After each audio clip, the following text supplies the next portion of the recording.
Two races, two different winners, and a third new challenge comes over the 3/4 mile of a track as the next focus in the 2023 season. We're live from the virtual Richmond Raceway in virtual Virginia. We welcome you to the third race of the Season 6 Sunoco Cup Series and our coverage of the SKSimRacing.com 200 on Podium Esports. Welcome to the broadcast. Glad to have you along with us for race number 3 of many in this 2023 season, where alongside Rachel Whiteford in the broadcast booth, my name is Kenneth Bueno. Ryan Bauer, our producer tonight, he's using cameras provided by Dougie Beard. The most interesting thing, Rachel, to look at over this season, at least in terms of the first 3, is the uniqueness of it. We had Atlanta Motor Speedway, a unique 1.5 mile super speedway track to kick off the year. Circuit of the Americas gave us a bit of what road course racing might be like with this field. Tonight, though, we get to shorten things out. Richmond Raceway, the first true short track experience these guys get to face tonight. Absolutely is, and Richmond is a very difficult track. It combines the short track feelings of places like Martinsville with the tricky nature of places like, wow, I've just gone and lost that one, Darlington. It has a lot of similarities to that. This shape, this speed of this track really does present it with a very difficult circumstance. You can see here, this circuit is about 0.7 miles in length, 4 corners, 40 degrees of banking with a 40-mile-an-hour speed on pit road, but it's that D shape that gives us the trouble here. It's very much like the likes of Michigan or California. You have that faster entry and exit from 4 and in 1, and it's tighter in 2 and 3. This does provide the driver some real challenge, especially being a short track like this. It means we have high speeds entering 1 and 2, and we have some great runs coming out of 3. You've got a lot of lanes of use as well, and also to note, the thing about that front straightaway, you're braking and turning at the same time, something that is difficult and has been proven to be difficult with these next-gen cars. Also to note, start-finish line a little closer to turn 4. It's not exactly at the center of that D-shaped configuration on the front straightaway, so there's a little bit more momentum you need to carry off of the final corner if you want to get to the start-finish line first. A driver with a heap of momentum going into tonight's race at Richmond is the Oklahoma native Mario Miranda, who took over last week's race at Circuit of the Americas and has finally punched his way into the Season 6 playoffs. We're joined by the driver of the 99 and currently second on the charts, Mario, and obviously last week, I think the huge monkey off your back, especially given the fact that you were so close to that race win last year. You finally got it. Now you get into a short track, locked into the playoffs. What's your mindset? Man, it's just like that. Last week was a huge confidence boost. Just, getting back into sim racing. I didn't do the winter series over the winter. I just had other obligations, so it was a long time off, and getting back into it was a little hard. Getting back to that momentum, especially usually the second semester of college or freshman year is their hardest. But I'm glad I got that in, and I'm glad the next race was Richmond. Richmond I think is one of my best tracks on record, and last time we were here, I led all but 8 laps out of 250, so I'm very confident heading into tonight. I know back in a previous season, you led 15 laps, you finished in 4th, so this track, obviously a place that you're necessarily good at and a place that you've been able to master. What has been the biggest challenge of racing this Richmond track, and in this competition, what are you going to try to use over the course of tonight's event? Yeah, they changed something. I can't really put my finger on it, but from last season. The car just the tire wear is a lot more noticeable in the long run. It falls off quicker. The car is a lot harder to control even this year too, and it's actually a lot harder just to be consistently fast. I think we're just running, honestly, just slower lap times than we usually do. But it's fun though. The car gets, it gets very loose at the end of the run, so it's fun racing it. But it's going to be tiring after we get to 150 laps and my left arm's killing me and my right arm has blisters from shiftings, but I'm looking forward to it. It should be fun.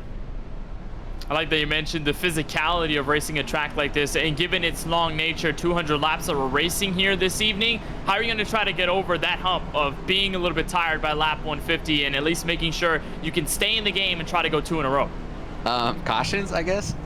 We've had quite a couple in the last time we were here, and those are really helpful, not just for brand new tires and fuel, but just to relax and you get to kind of just reset a little bit. The car is just so on edge here, and you just have to be almost 100% every lap. you go around. So yeah, just looking for those cautions that we have, because we know we're gonna have a couple at least. So yeah, I just gotta take those cautions for our advantage, just to relax. And we know relaxation is that key for you in this race. And of course, overall, you're already locked into the playoffs via the win at Coda last week. Mario, we certainly appreciate the time. Wishing you the best of luck here this evening from Richmond. And of course, congratulations on last week's win. Welcome to the playoffs. Thank you. I appreciate it, guys. So that is Mario Miranda, who held out in the last couple of laps at Circuit of the Americas and grabbed his first win of Season 6. And what was he happy to get that win? It was somewhat of a sigh of relief that he was able to get that checkered flag, and he comes into Richmond Raceway with not that much to worry about. We'll turn over to the president of operations for the Sunoco Cup Series, that is the driver of the number 6 for Prestige Worldwide Racing, and Dustin Reeves behind the wheel of his Ford Mustang. And Dustin, this is sort of interesting to see you and Dakota as two of the biggest people at the helm of the ship here in the Sunoco Cup Series. What has the experience been like for you over the start of this season as the president of operations and as a driver out on track? Yeah, it's gone pretty smooth. I feel like every year, every season we go into, we get a little bit stronger on how we structure things, and just, lessons learned from previous incidents. We kind of all build that up going into the next season or next race even. So I really feel like this is the strongest we've ever been in this league, from just an admin standpoint. As far as a driver standpoint, I feel like we got a good group of guys that understand our goal here. It's more than just going fast, weekly, but to create a really good league that people can watch and not see a bunch of goons just crashing each other for the lead. Well, nonetheless, you take some time here at Richmond Raceway for the third race of Season 6. 2 14th place finishes in the last 2 times we were here back in Season 5. So what has gone behind that consistency, and what is your goal overall for this evening's race? Yeah, typically, I feel like I get better here as the race goes on. So that, it's a long race. So I'll ride around for a little bit and just try to avoid some of the first cautions and hopefully be up there at the end. We were running 4th last year with the green-white checkered, and I got dumped. So hoping for a better finish than 14th. But yeah, just biding my time, learning the track, learning the drivers around me for the first 75 laps is probably the plan tonight. And I know that you're not necessarily looking too far into the future because you've got tonight's race to worry about, but over this Season 6 schedule and the 20 races that we're going to run over the calendar year, are there any tracks, any races in particular that you're looking at, possible opportunities to win, or any favorites that you have in there? Yeah, we got such a strong group of guys that obviously plate races are going to be something I circle. I'm not going to outrun Lawson or Mario at Coda, or Zach here tonight at Richmond. I don't got a chance at those guys, but the plate races, and I'm from Missouri, so Bristol dirt is definitely circled. We got a ton of dirt tracks around here, so anytime we can get on some dirt, I feel like I have a chance. So that's definitely the highlighted one going into next week is, do the Show Me State proud and run good on the dirt. Well, nonetheless, we know that we're looking forward to seeing you out on track here at Richmond Raceway and, of course, at Bristol Dirt and the rest of the Season 6 schedule. We appreciate the time, Dustin. We're not going to waste any more of your time. We'll let you go ahead for qualifying. Best of luck in the race this evening. Thanks, guys. So that is Dustin Reeves in the number 6, the president of operations for the Sunoco Cup Series. Him and Dakota Curtis sharing some of the largest roles in this group of guys. Practice currently waning down to a close in the final seconds, and we will bring these drivers, Rachel, to our qualifying session. It's been one of the fun things to watch over Season 6, both at Atlanta and at Circuit of the Americas. We're probably going to see the same here this evening, where you get to watch these drivers put in their fastest 2 times, and it is quite scintillating to watch how they do it and how they try to put in that time, especially at a track like this.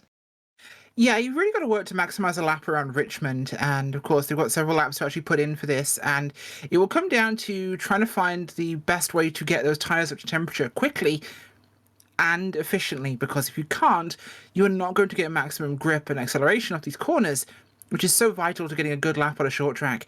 It's about using all the room you can. We'll see them up by that wall as they come down to enter 1 It's all about setting up that exit for the back stretch to really get a good lap. And with the way they've treated this Richmond Raceway in sim, they added a little more grip to those top couple of lanes. So you're going to see a lot of drivers go all the way up there. There's Zach Wilson in the number 51. Looks like he's going to hop on the brakes and abort that qualifying effort. He'll try and reset on pit road. But here's the number 48, Alex Muscarella out of the SKM camp. And there he is right up against that outside safer barrier, trying to get as good of a run as he can get out of the exit of turn 4. And that's the thing, Rachel, that really separates this track as a short track versus the others that we see on the schedule, is the fact that you've got a round front straightaway, a flat back straightaway. So you really have to make sure you arc yourself in the right way out of turn 4, or else you might just end up into the outside wall, or you could get a little understeering and you're just going to scrub off a lot of time.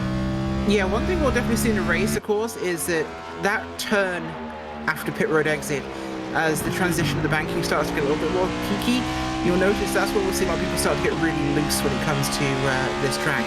So our big danger zones are going to be into 1 and 2, and that halfway through, almost entering 4 portion of the lap there, it's difficult for these guys, and they'll try and find that balance. Of course, in qualifying, you've got good tyres, you've got good balance in the car, it's going to be fine, it'll rotate through there nicely. But you'll find people do get loose on that transition.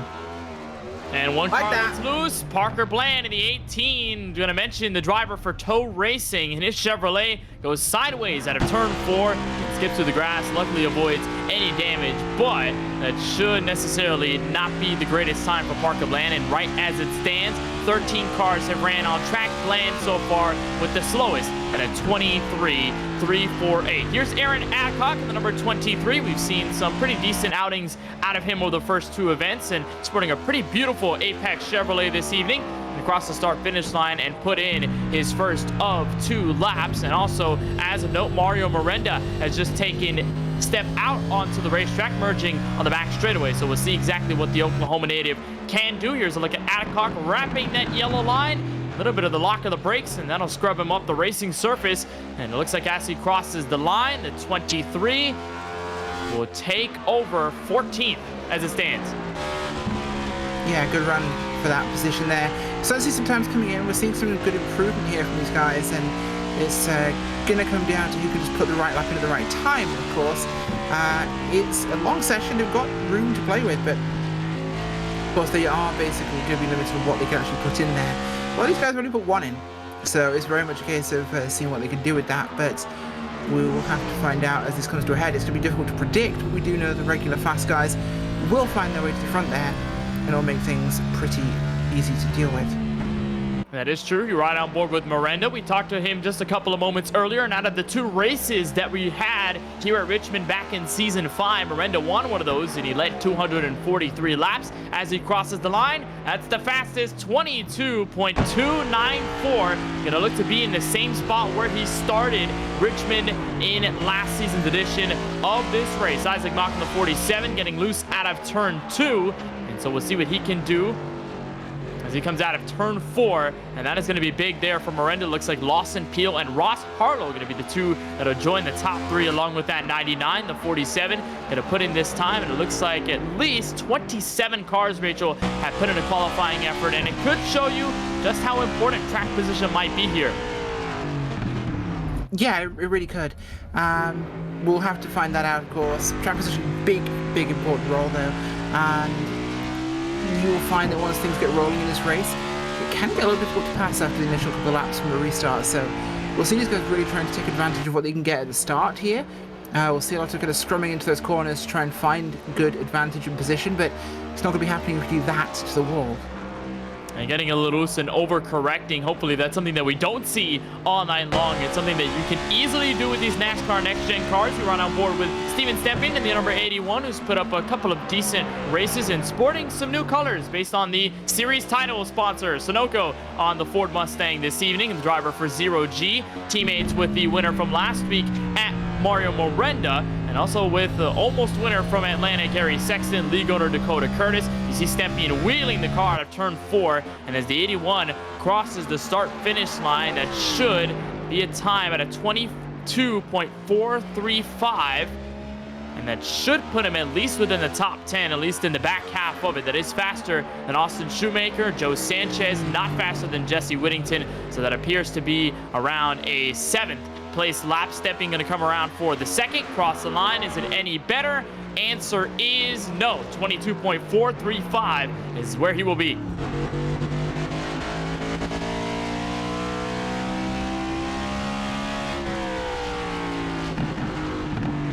Here's Chuck Phelps, 75. We got a turn 4, driver 28th on the board right now, and as it stands, 4 minutes left in qualifying. But we should expect, Rachel, these drivers to obviously get over their 2 laps well before those 10 minutes are up. We might see race control just advance to the next session. Ray Rogers going into 3 and 4, the number 11, a driver who has not been to victory lane in season 6, but we've seen him in victory lane many times in this series on Podium Esports before. Rogers going to put in his time in his Toyota Camry as of now. Yeah, he is. He's going to get a good lap in, we think. At this point, we'll see what he can put on the board. But we're seeing a very similar kind of rundown in our places here. But this is going to be a track that will appeal more to the short track specialists, I think. The guys that can really wheel a car, especially in confined spaces. This is like putting a squirrel and a Floridian in a phone booth together and hoping one of them comes out intact. Well, I would really hope the Floridian's not me, because I live in that state, so I don't know exactly what it is. But Rogers is also a Floridian too, so you can keep that in note. Here's Warren Kyle Keith, the number 24. We call him 4-name here in this series. And Warren did not necessarily have the greatest ending to Circuit of the Americas. Had a moment at the exit of turn 9 on the opening lap, went sideways, picked it all the way back up, and then I think had some connection issues near the end of the race. Warren Kyle Keith looking to grab his first win of season 6 in what was a 1-win effort last season with these next-gen cars. Warren Kyle Keith, one of the last drivers to put in a qualifying time. It's him, Bill Schoonover, Austin Reedy, and Travis Stevens that seem to be the last 4 that have not put in a time. The 96 out on track right now, but Warren Kyle Keith sets in 22.442. That's good enough for 9th. Yeah, not a bad lap there. It's going to be very, very busy at the front of the lap here. We're looking at, in terms of the second bracket of this racetrack, that takes us all the way down to 35th place. That is everybody in 1 second, basically. This is tight. The lap times are very, very strong. So I think we're going to have a very good race. Yeah, hopefully we do. A lot of the field so close-knit is the 96 of Austin Reedy, who finished in the podium last week at Circuit of the Americas. Wraps that out of turn 4. It should be the completion of the first lap and obviously riding the high line, so making sure he can get momentum for lap number 2. First one, 22.76. We'll see exactly what he can do this time by exiting turns 3 and 4. Fast Banana, a team with already 1 win in 2023 on behalf of Curtis Kelly in the 71, the winner at Atlanta Motor Speedway to start the campaign. Crossing the line this time by faster, 22.457, and he should be the last driver to put in a time for qualifying, and that'll get him inside the top 10. Yeah, not bad in the end there. I think we're looking down on our last couple of moments here in this session, so we should be looking at what is expected to be our final grid in tonight's race. Just a reminder, there we have our usual stages, 50, 50, and 100, with the 3 green white checker attempts possible. No fast repairs and fixed setups. Everyone's on the same board for this 200 lap race here, Kenneth, and I think we're going to see a great one. It sure should be a great one. Those stages, though, are going to be something that we'll watch over this race. 50-50 should not necessarily mean green flag strategy. Those last 100 laps should be it, but honestly, we can look at the amount of cautions that might fly in this race, and those stages might just go differently, especially on tires. We'll take you trackside and give you your starting grid for tonight's SKSimRacing.com 200 from the Commonwealth of Virginia, and it all starts with a man who won this race last season, Mario Miranda, looking to go 2 in a row at Richmond and 2 in a row this season. He puts up a 22.294. He'll be the first to see the green. Defending series champion Lawson Peel hot on his heels. Remember, he was second last week at COTA. Gonna look to be 1 spot better this time around. Ross Harlow on behalf of SKM is inside the top 3. Zach Wilson in the number 51 is on the outside of row number 2. Gary Sexton puts in a time good enough for the inside of the top 5, and Ray Rogers in the 11 machine on his outside in the 3rd row. Jesse Whittington puts up a time good enough for 7th for Redline Racing. 0G represented by Steven Stempian on the outside in P8. Then goes the final 2 inside your top 10. We saw them in qualifying a couple of moments ago. Warren Kyle Keith and Austin Reedy in the 96. Behind them, it's Joe Sanchez there in the 55 with the 14 of Austin Shoemaker on row number 7. We have Wyatt Brackett in the 30, the 31 of Colin Forrester. Row number 8, we have tonight another one of the Beast Bomber guys, the 71 of Curtis Kelly. We have Joe Mehar in the 46. Row number 9 is Dusty Reeves in the 6 car and Brad Fulham in the 19. Row number 10 tonight is going to be Isaac Mark in the 47 and Aaron Adcock on his outside in the 23. Then goes 21st place, Chris Shoemaker in the number 4, joined alongside in row number 11 by Richard Swavely for Redline Racing. 23rd to the 88 of Justin Winters, Chris Pogar, going to be joined on the outside in that 12th row, back to 24th. Judd Danielson, the last car in the top 25. We'll have Casey Knighton in the 84 to his outside. Then goes row number 14, a deep run in qualifying for Alex Muscarella. A lot of work he'll need to do when we drop the green. Same goes for league owner Dakota Curtis, who starts tonight from P28 on the grid. Dakota Wilson in the 78 is 29th. Sean Kalis for SK Sim Racing will round out your top 30. We'll get to the final 8 in this field from Richmond Raceway, starting with Justin Miller in the 22, James Kunkel in the 3 for Nitro Motorsports, then followed by Justin Erb in the 20, Chuck Phelps in the 75, Bill Schoonover and Garrett Brown 35th and 36th back in row number 18, and then your final row, the last 2 that are in this field from Virginia, Parker Bland in the 18 and the number 2 for Prestige Worldwide Racing of Travis Stevens. It's a hot one from Virginia. Track temp at 110 degrees here over top the Richmond Raceway. 79 degrees track temp, winds to the north at about 2 miles per hour. So, Rachel, the first thing that is of note when you look at the conditions we have this evening, it's slick. Got to take care of those rear tires if you want to survive a long run. Yeah, certainly do. Those tires will be so important here. It's definitely going to be a tire race this time. These guys are going to really want to manage that in terms of how we have the stints, of course, with our stages. That'll be really important. Let's get ready to go racing. We'll have Mario Miranda in the 99. On the inside of row number 1, Lawson Peel, your defending series champion. On the outside, we'll go 1 extra lap before we take the green flag. Again, a little reminder of how this race will go. We go 200 laps, 150 miles, and just around 242 kilometers. Stages go like this: 50 laps for stage 1, 50 for stage number 2. Then we'll run those last 100 laps. We'll try to get them all green if we can. We're not certain on that remark, but that'll take us to lap 200. We do have those 3 green-white checkered attempts if we need them. No fast repairs given to the field, and of course, fixed setup all the way around. Rachel, your thoughts before we go green and what might be the keys to winning this race? The key's going to be staying intact, keeping the car off the barriers, keeping the car off other cars, and having the right end facing, wow, English, the correct end facing forwards once they reach the checkered flag.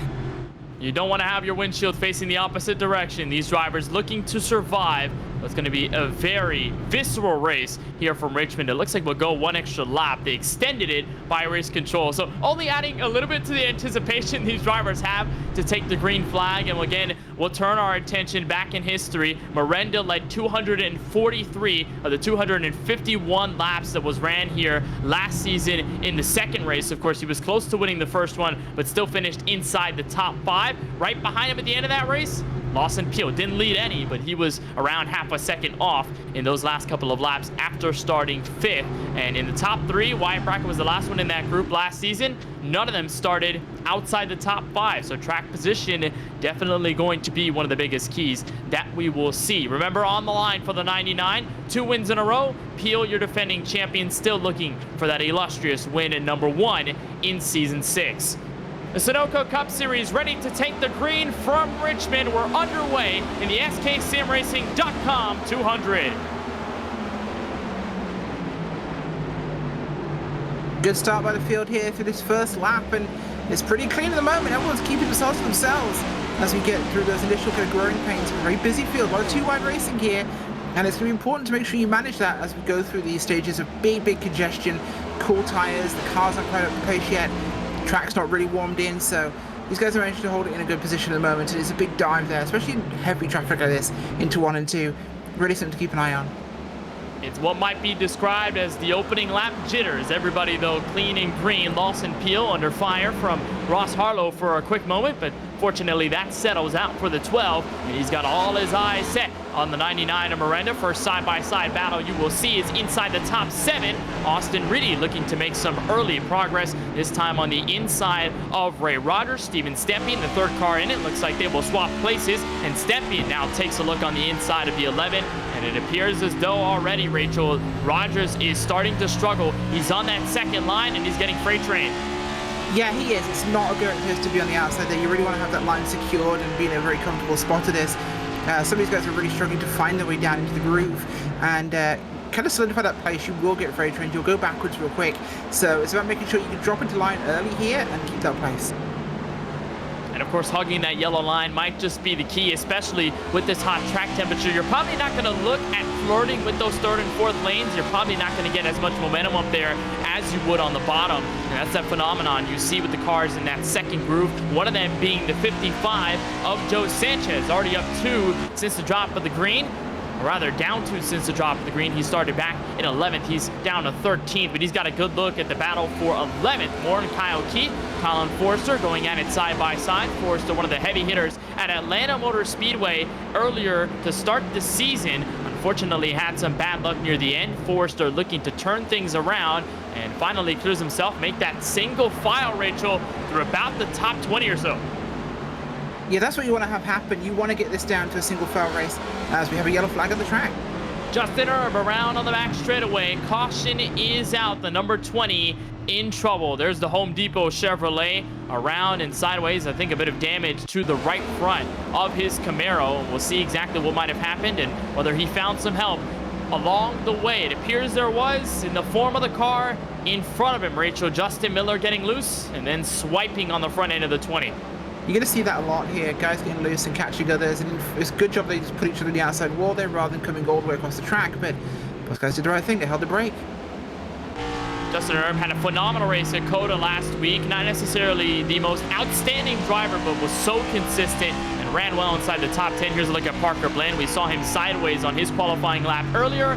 Does a beautiful job of avoiding the incident. Just goes straight to the apron, hops on the brakes, and gets away from all the smoke. Justin Erb, with this incident, will drop all the way back to dead last, 38th, and obviously no surprise he's going to peel it on to pit road and going to try to get this car fixed. Again, no fast repairs given to the field, so you have to imagine that this time spent on pit road to damage repair is going to be very vital, and obviously they're just going to try and diagnose it as much as possible. They are joined by Travis Stevens, Justin Miller, and Justin Erb, both of them on pit road early. So Rachel, hopefully this isn't necessarily the preview of what we should expect the entire race. Here's a look at Travis on pit road there as he comes out, but again, that's the statement that you might see often here at a track like Richmond. You're so close, it's a short track, drivers make mistakes, you're probably going to get contact at some point.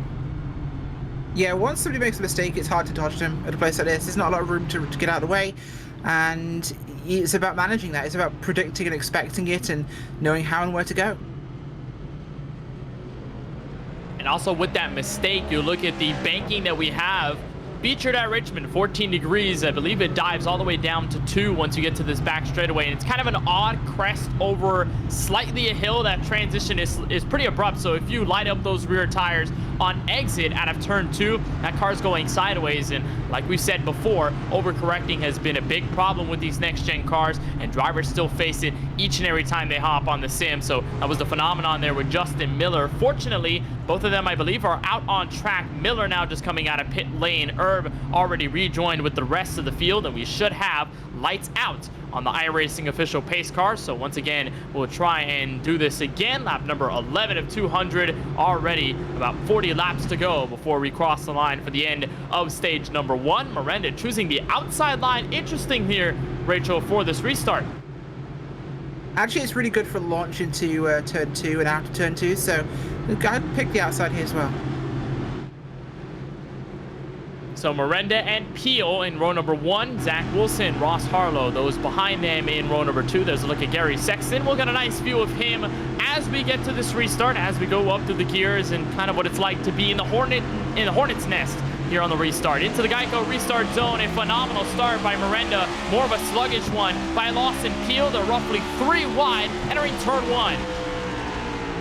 Yeah, it's kind of got that same advantage to Bristol. Starting on the outside is a really good place to jump in because you'll get that dive into the corner and you'll really get ahead quickly. So it puts him in a good spot here, actually. As we come through now, we're just trying to find a way down here to this groove. A couple of guys trapped to the outside there. One of them being the 81 of Steven Stempion, got a shot in the rear end of his Mustang by the 14 of Austin Shoemaker that last time entering turn 3. And this is where the grouping gets interesting. Everybody from around top 10 to the top 15 all scrapping for each and every position they can get on board with the 14, the Celsius car. And Ray Rogers looking to the inside, Austin Reedy right in front of him at the exit of turn 4. Yeah, really looking for an opportunity there to do something with this as he's around Stempion there, and he really does want to keep himself in a good groove. Catch up there to the 81 ahead of him, and they've also got the 31 there trying to find his way into this groove. Yeah, that's Colin Forrester, and almost gets into the rear end of Shoemaker. Has to drop a couple of spots to avoid catastrophe. And on the third lane, 3 wide for a moment, Joseph Mahar in the 46, Joe Sanchez in the 55. Fortunately, they all settled that out. And the Ally Chevrolet now take a peek to the inside. Sanchez finished 4th the last time we were here at Richmond. Of course, a lot of work that he has to do in order to get back to the place he finished that race. Miranda on the rear end of his Mustang, pulling away 0.3 of a second and counting. Last time they crossed the line, not the fastest out of the top 5, but still up there. Zach Wilson looking to catch him. And Lawson Pio, Rachel, the first time we see him out of the top 2 over these first 2 starts. As it looks like Ross Harlow might try to take a peek on the inside in just a bit. There's a look off the rear end of Wilson's machine. Yeah, just couldn't quite find the groove for himself there, but he's going to keep moving here and keep going. Just about balancing where your positioning is, because if you can get that poor start, it will really impact you. You will go backwards, and is trying to find the groove here. You'll get incidents at a place like Richmond, but it's about focusing on trying to get the flow of the race going, because once you can get that down, you can start to gain. Without that, you could go all the way to the back of the field from restarts if you just aren't hooking it up. And that also plays into the idea of wanting long green flag runs. You ride on board with Ross Harlow, trying to look on Lawson Peel here for what's going to be the entrance into the podium, top 3. But you really want to build a rhythm here at this stage of the race. You want it to go as green as possible because you want to be able to get that muscle memory going. When you've got so many yellows coming out, it can really disrupt your rhythm behind the wheel of the race car. And then all of a sudden, you're all out of whack when you take the green flag every single time. But it's the longest green flag run of the race so far. Looks like everybody clean up until this point. We are approaching what's going to be the final 30 laps before we get to the end of stage 1. Here's a look at Aaron Adcock in the number 23. His car currently rolling in 26, right behind Alex Muscarella. Yeah, doing a good job right now. He's trying to work his way forwards to try and get in some track position early, because of course this stage isn't going to decide the race, but it's definitely going to be very important, of course, in terms of that track position. These guys are going to want to come for tyres, and they're going to want to have that advantage on the restart. So you've got to really think of this into a split-up race. This is when you're going to be planning to have to use pit road. You don't want to have to use it another time. Yeah, that is definitely true, and these drivers going to gun for the top 10 spots in those first 2 stages. Austin Reedy has used some of those to his advantage, and over the last couple of weeks has shot up through the leaderboard in standings despite not having a win. He's currently 9th in the standings as it rolls through. Gonna get the bumper to the 94 of Jesse Whittington. Just a kind of a slight knock. Hey, I'm here. I'm faster than you. But Whittington holds on and shuts the door. Here's a look on board with Whittington. I love the colors. LSU on the shirt. Won the Women's National Basketball Championship earlier this afternoon. So gotta rep the Tigers. And Whittington holding on defensively against Reedy. Yeah, you kind of got to do that one, but Whittington's got a good run here. He's trying to put himself in a stronger position for this going forwards. You got to balance that. You've got to make sure you focus forward. You're not looking behind you too hard. They're going to be there. They're going to try, but you need to just put your entire driving focus on the guys in front of you. You're not going to get really diving kind of sort of attacks at a place like Richmond, so it's about focusing on keeping the pace, because that's what is going to eat you away and get people through. Well, as Whittington wears the LSU shirt on cam, you can probably assume he's going to the front. I'll shut myself out before I even continue that joke. But Chris Progar looking to the inside, possibly on Dustin Reeves. Remember, we talked to the president of operations of the Sunoco Cup Series and driver of the 6 a little earlier before we kicked off our coverage. And now under fire from the 7, Progar in the Fastenal Chevrolet. Looking to the inside, and Reeves not going to budge. And this time a little too far to make a move happen, but At this stage, Rachel, it can be very hard to pass. You're stuck in traffic. Everybody's rolling that inside lane. You either need to find some sort of alternative way to find some speed, or you're just going to end up either giving the bumper like Austin Reedy did, or just doing something else. As you look at Shoemaker and Colin Forster, drivers that have experimented with the top lane, but just can't find the grip nor the momentum. Now it's too early for the bumper. Like, you can show people, you can have a little nudge, say, hey, I'm here, I'm quicker. But now is way too early to start using the bumper in any kind of offensive manner.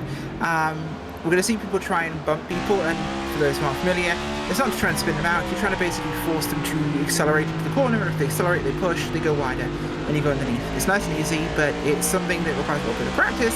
Works on the flatter tracks like this, but you do have to be careful, especially coming out forward. Yeah, it is a threshold that you don't want to cross, because you can easily go from bye-bye, moving you out of the way, to I'm flat out wrecking you in the middle of the corner. Probably not intentionally, but so far, at least in terms of the contact, it hasn't been that dire for the field. And so far, only one incident, one caution over the 27 laps run here from Richmond Raceway. Battle for the outside of the top 10. This is for 11th. Joe Sanchez on the inside of Ray Rogers in that 11. And I kind of imagined that it was a familiar look on the 11 when I first saw it. Kind of mistaken it for Coke Series driver Parker White. That is a TK Esports inspired Toyota Camry paint scheme with the black matte colors all over the Camry, and then those lines on the bottom and the top on the side of the race car from yellow to green, obviously in representation of TK Esports' colors, which is the colors of the Brazilian flag where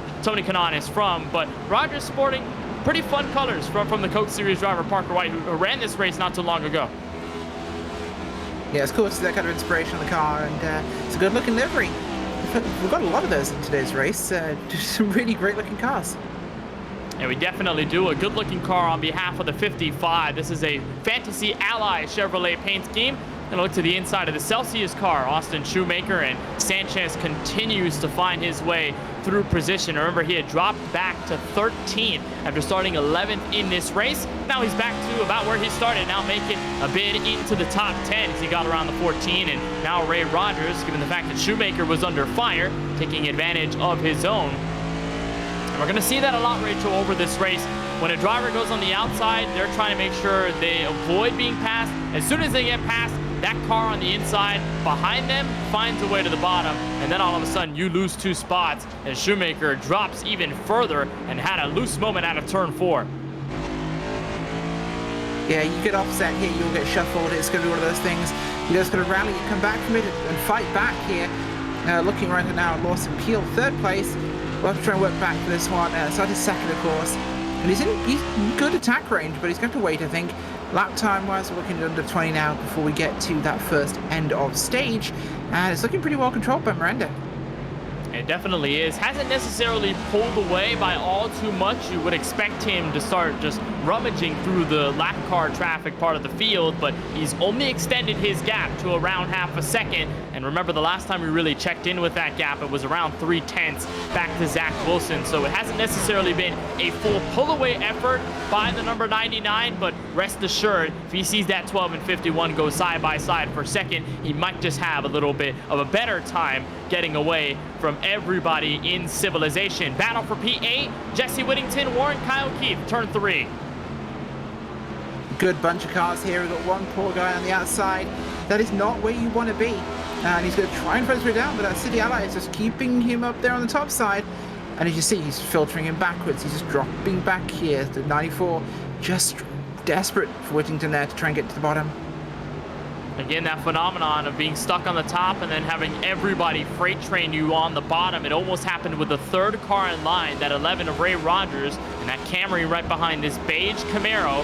So far, fortunately for Whittington, he does not suffer that blow. He's going to be able to hold on, at least for now, but he's leaving the space, so Rogers might just be invited into the party around a 4-car grouping, and actually some decent distance, Rachel, to the 7th place car in Gary Sexton. So over the first 35, 36 laps, and under this longest green flag run, the field is separating. We're starting to see little clicks here and there, kind of similar to Circuit of the Americas last week, where it's just a bunch of groups little by little as Rogers looks again underneath Whittington.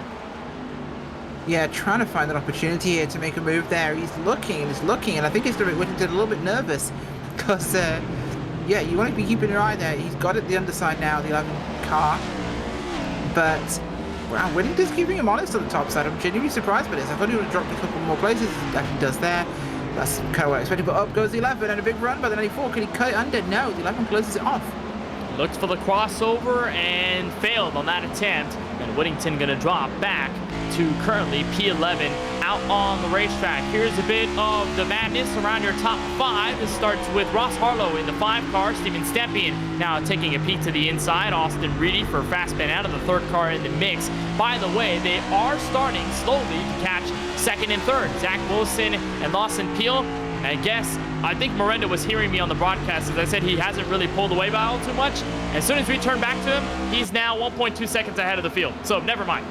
Yeah, he legged it. I think he is listening in. He just wanted to prove you wrong. Keeping my eye right now, Keith and Sexton. Those two are, Keith, and Sanchez, the 55, is hounded that 24. Really looking for an opportunity here as he gets right up there behind the rear bumper. Looks to the low side into 3. Has the groove for it, but he's going to be held low by the 24. That can allow you to control the exit of the corner, and it does for the 24. He will come clear of him, and it's going to be not clear enough, though, for the run into the braking zone for 1. 24's going to hold it again, but watch the gap behind them. They're closing down to the 11 now. As we had a car, we had a car lose it, but managed to regain and stay facing forward. No caution. The 18 had a bit of a moment there. There's a lap down car. They're still side by side. This is hurting them, though. If I was the 55, I'd say, you won this battle. I want the war. I'm going to drop him behind you here. We can keep going faster. Otherwise, we're just going to cut more and more time. Yeah, that is true. Sanchez looking to the bottom of Warren Kyle Keith. But look at the melee for 3rd on back. They were almost 4 wide. They exited turn 4 about a lap ago. And where do you see Lawson Peel? On the back end of all of this. Dropped behind Zach Wilson and now fallen into the clutches of the rest of the top 5. Steven Stepien in a dead heat battle with the 96 of Austin Reedy. 96 will win at the exit of turn 2. They will most likely single file out. Stepien going to back out, and they will all line themselves up in a single car train as Pio, I think, just might have pushed his tires a little too much, Rachel, dropping off in pace. Last time we set a lap here, they just crossed the line. 24.392 for the driver of the 12. Everyone else in the 24 ones are 24 flat, so that 12 is struggling dearly. He's going to need the end of this stage for certain. Absolutely. I think it is pretty easy to eat your tyres down in this many laps at Richmond, especially if you're pushing them hard. And it's going to be on that rear, the rear right, sorry, it's going to be really not pleasant for this car. So they're going to make sure they try and baby that a little bit if they get a longer run, especially in the 100 towards the end. That's the one to really pay attention to. These first 2 stages are going to give you the read on how the car is going to want to behave, what it's going to do to you, and when you need to start thinking about how you're going to use that. So it's about being careful about keeping what you've got and trying to balance it, but you also got to go fast, so it's always going to be a 2-for-1 deal. Yeah, that's true. That's a really good point. You really want to take the first 2 stages to understand what's going on, and then by the time you get later in the race at around lap 100, then you really are gunning out full throttle all the way to the end. We are taking note. Leaders are catching lap traffic. Miranda has caught the first glimpse of it, and that is the number 43 of Sean Kalis exit turn 4. You're watching a battle further back through on the field, and that's a really nice dish up for what's going to be 29th on the track between Casey Indicted and Judd Danielson. But Miranda looking underneath Sean Kalis puts him a lap down. I think the 2nd car, now 3rd car actually, to be 1 lap down or more. And it's going to get the rest of the field involved and going to make it a little bit spicy here, Rachel, before we get to the end of stage 1. Yeah, I think it will. These guys are really trying to push something here. They want to take some advantage, gain that track position because they know that caution's coming up at the end of the stage. So they want to have the track position. So it's about getting it now and holding on to it. Holding it for a lap or 2 is going to be a lot easier. So get what you can right now, especially as we're getting into traffic, which is where you can really use some of these guys as a pick. And it's really busy up ahead of your leaders. Really busy. Yeah, that is true. You look on board with Miranda. Those are the cars that he has to get around. Fortunately, he's only got about 2 laps before the yellow comes out for the conclusion of stage 1. But if there's anything that is for sure is that he does not want any part of the drama. 1 car around in front of him, that's Justin Miller. He avoids calamity, wipes off the eyebrow, but 1 car not so fortunate. Steven Stepien and Ross Harlow slam into Miller. Caution is out. That is so unfortunate. I think that will take us to our end of stage. Unfortunately, as, yeah, oh my gosh. Watch the replay of this. The guys in front of him pull out of the way the last second. leaving him facing sideways race car. Nowhere to go for the 81 there. And the 5, again, also just right in the middle of that. He has no chance.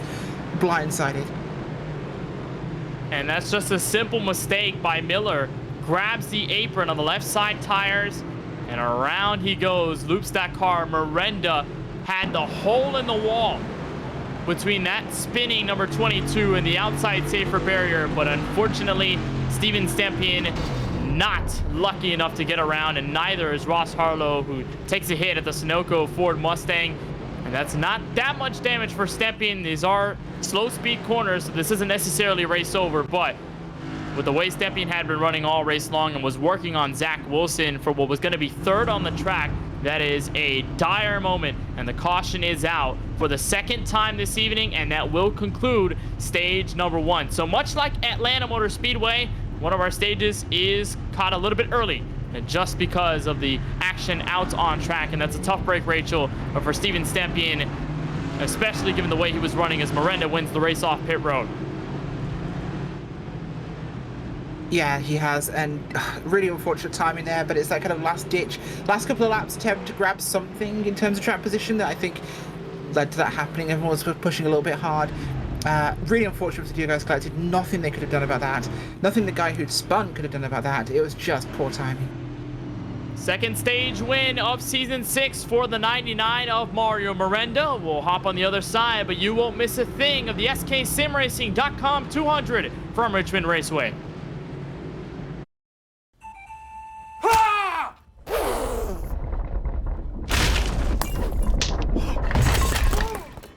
What got into you? At Sunoco, we know how to fuel peak performance. Fuel your best.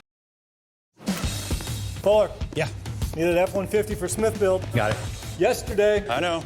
Don't forget my BMW. Gotcha. Check this out. All the major online automotive sites in one place. BMW, done. F-150, done. How's he do it? I can search nationwide. Even those classified sites. Auto Tempest, all the cars, one search. That's how I do it. Hi guys, today me and Moose welcome to my extremely formal presentation of my two latest creations, the MPI Sync Chassis and the MPI Foldable Stand. When I created the MPI chassis, I wanted to have everything included, what it means. So in the MPI chassis, I wanted to have everything you need besides the electronics. So it has the keyboard tray, mouth tray, adjustability, TV stand, computer stand, super stiff pedal assembly, a seat that if you want, if you don't have a lot of space, you can fold it. If you have limited space, I solved your problem. The MPI wheel stand, you can use any component you want on it, and at night, fold in half, very limited space, and you can put it away. You can use your own chair, your own TV, problem solved.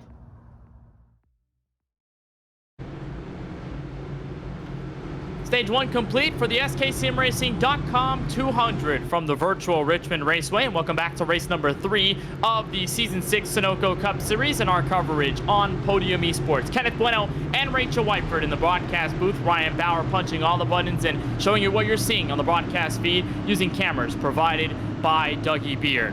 Had a caution come out with Justin Miller, Steven Stempien, and Ross Harlow to bring us to this next restart on lap number 54 of 200. Stage 2 on the green. Miranda up and away to turn 1.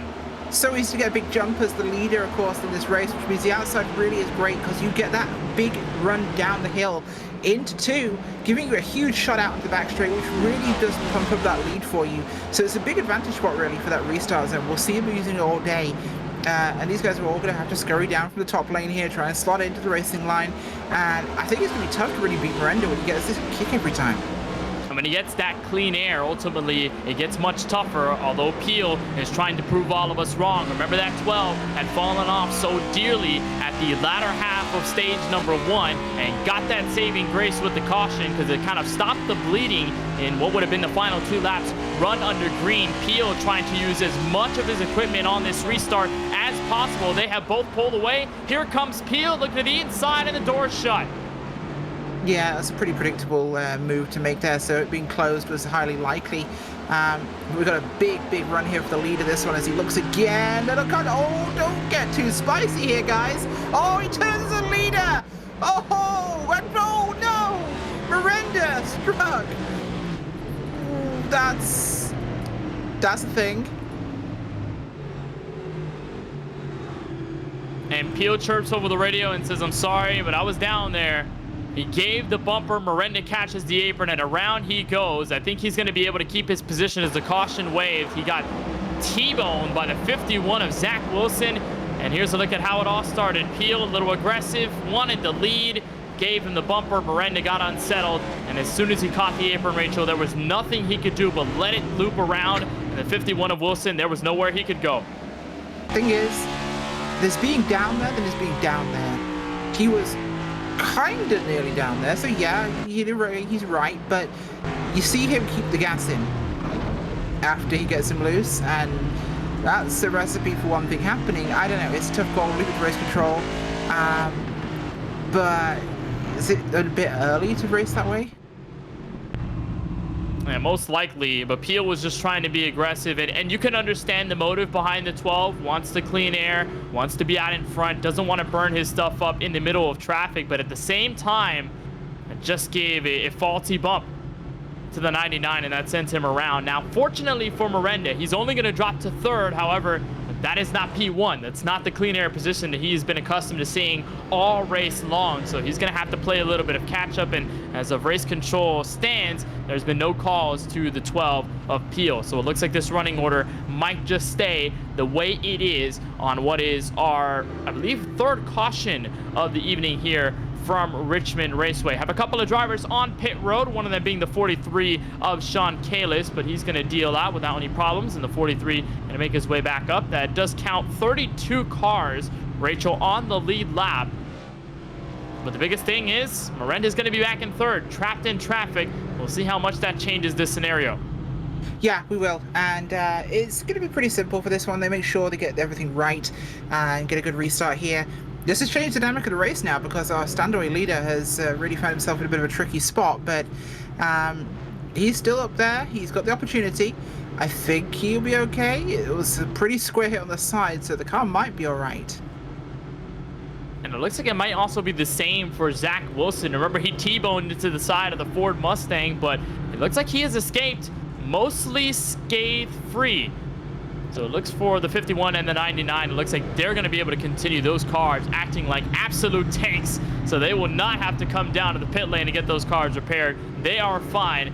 And I think Miranda is just going to have the fire in the belly for this next restart. He's going to get back to that 12 and do whatever he can to get back to the race lead. But this was kind of a story that we saw last week at Circuit of the Americas, and it didn't pan out the entire way in terms of favor for the 12. It turns out in Mario Miranda's favor, he won that race. But earlier in the event, many times Peel had been right on the back bumper, giving him physicality, giving him aggression, and we saw mistakes. We saw contact out of both of them. They have been absolutely scrappy since we got the green at Atlanta to kick off the year. Looks like that rivalry only heating up a little bit more. Those tensions starting to rise as we'll double them up for their next restart. We'll see what happens this one. We're seeing an interesting restart here. The 12 goes to the bottom for this time to choose his restart. So we'll have to see what this does in terms of the gap he can create, because we saw when Miranda was doing it from the top, he would get a big launch through too, and it got him that early gap. What will happen when the 12 starts at the bottom here, and how will that affect this race? We'll see what happens, and to see the restart as it unfolds, that 99 Twisted Tech Mustang is right behind the SpaceX Camaro of Lawson Peel. Pace cars down into the restart zone. An early jump by Peel. A slow one on the outside lane. Green flag back in the air. First and second, 12 and the 99. Into turn one. Here comes Miranda. Way into the corner. Finds his way to the inside for the race lead. I think somebody's angry. I think he wants his lead back, and he's going to take it by the neck as he comes through 3 and 4 parallel with the 12, and he should have an advantage here. They're making a little bit of slapping here as they exchange some notes on their consideration for various moves, but it's going to be neck and neck for a race lead here between 12 and 99. Miranda has hustled his way up here. It was an absolute dive by Miranda, and he made it work, and he is still down there. DBR inside the top 3. There's Joe Sanchez, the 3rd car in the mix, on board. And he's got the front row seat with the popcorn in hand, and they're also doing battle behind him. Ross Harlow and Austin Reedy going at it for what's 4th on the racetrack. Miranda is not happy, and he is still gunning for P1, but can't do it, and Peel clears back for P1 in turn 3. I would not be surprised if we see him introduce Mr. Peel to Senior Bumper at some point in this race, the way this has gone so far. I've noted Mr. Miranda is a little bit heated after what happened, so we'll have to keep our eyes on that. But Lawson Peel better watch that rearview mirror really hard. He's got to watch that back bumper because he almost got fully sent at turn 1 on the last restart. And Miranda, it looks like he will just pummel through this 12 if he needs to get back to the point and get back to clean air. Remember, this is the first time we see Miranda in anywhere other than P1 tonight. He started on pole. That's where he's been up until that incident with the 12. So safe to say, game might change. Here's a look on board with the 0G Ford Mustang. By the way, that was his 2nd stage win of the season 6 campaign for the Sunoco Cup Series. Also won the stage at Circuit of the Americas last week en route to his 1st win to lock him into the playoffs. But look at the focus as he dives into 4th gear, downshifting in the middle of the corner, and he wants to catch that 12 so badly. He's got fire in the eyes, but he cannot get to him as of right now. No, not quite. But I'm pretty sure there is a flashing red symbol on his eyes right now as he has target lock on the back of that 12. He'll be keeping his eyes very much on that one. And if I'm the guys behind him, like Sanchez, Reedy, Wilson, Harlow, I'm waiting for the fireworks to happen and working out where I'm going to go. But also keep in mind, the 12 and the 55 are both teammates at Drinkin' Bros Racing, so probably going to look out for his teammate too as soon as those two end up in a scenario. But that has not been the case. All of them still single file. Right on board with the 94 of Jesse Whittington for Redline Racing. He tries to work on Curtis Kelly in the 71, and we have not talked about that Fast Banana Chevrolet all night long. He's only up 4 from his starting position of 15, but much like Miranda in this field, he is locked into the playoffs for Season 6 thanks to that win to kick off the campaign at Atlanta Motor Speedway, trying to find a way around Ray Rogers in the number 11 in turn 1, but cannot do it. 71 having somewhat of a calm evening up to this point. Here's a look on board further back to the field. This is the 16 of Garrett Brown.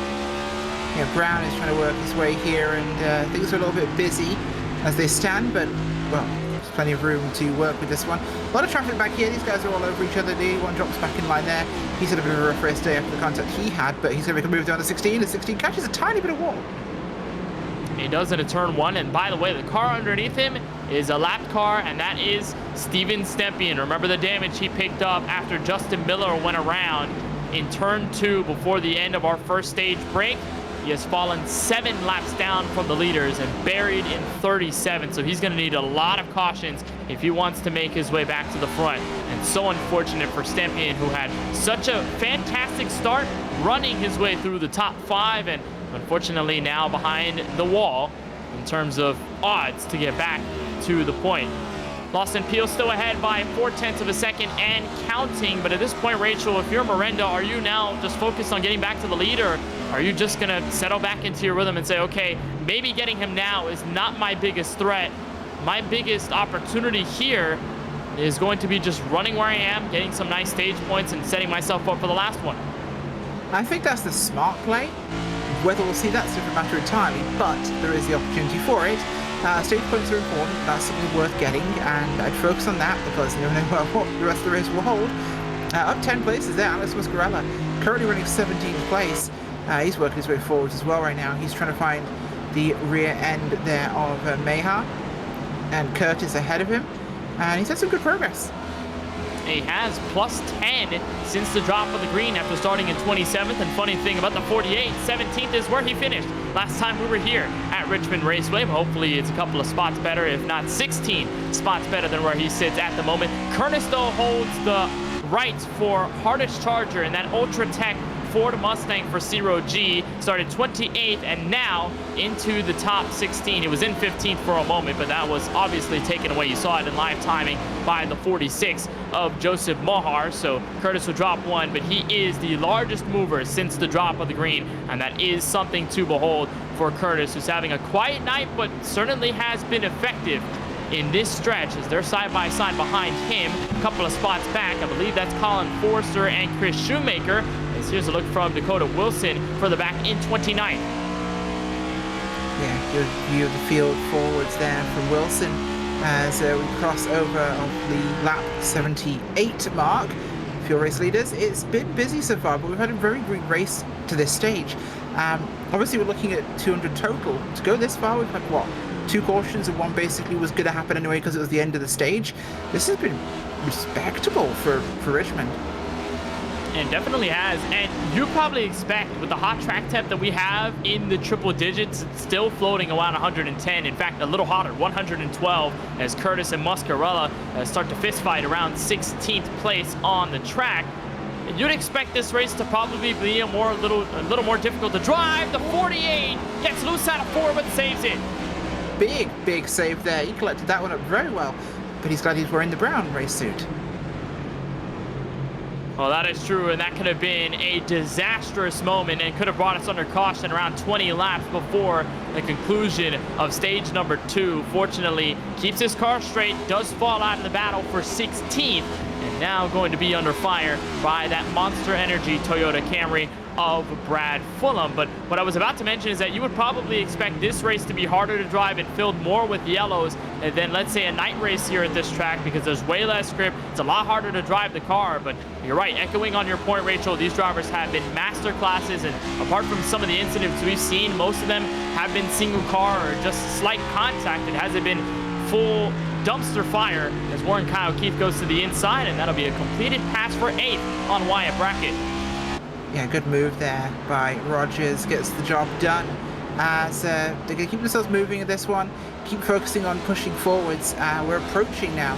It feels like it's only just happened from that restart at the start of the stage, but we're almost approaching the second at the stage here, Kenneth. And 20 to go on that. We're 18 at this point. It is going to be ready for that big 100-lap stint. That, I think, will be the most telling of this race.